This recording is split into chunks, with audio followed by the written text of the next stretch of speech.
সুখবর সুখবর সুখবর আপনাদের জন্য খুশি খবর। আপনারা যারা ইন্টারনেটের জন্য চিন্তিত আছেন, আজকে আপনাদের ইন্টারনেটে চালু করে দিবে।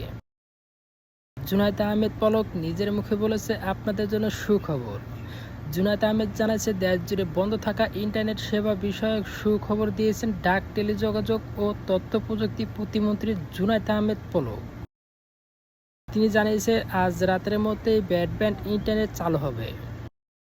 তো আজকে আপনারা ইন্টারনেট চালাইতে পারেন। আপনাদের ইন্টারনেট চেক করুন, দেখেন আপনাদের ইন্টারনেট চালু হয়ে গেছে। আপনাদের দুশ্চিন্তা শেষ করতে আপনারা এক্ষুনি ইন্টারনেট চেক করুন, আপনারা দেখতে পারবেন আপনাদের ইন্টারনেট চালু হয়ে গেছে। আপনারা যদি দেখেন যে আপনার ইন্টারনেট চালু হয়ে গেছে, তাহলে আপনার খুশি উপলক্ষে আপনি আমার এই চ্যানেলটাকে সাবস্ক্রাইব করে যাবেন আর এই ভিডিওতে একটা লাইক করে যাবেন। তো ভালো থাকবেন, সুস্থ থাকবেন। আপনাদের ইন্টারনেট দুশ্চিন্তা আপনার মুক্ত করে নিন। আপনি আপনার পরিবারের সাথে কথা বলে নিন আর আপনার মনটা ভালো করে নিন।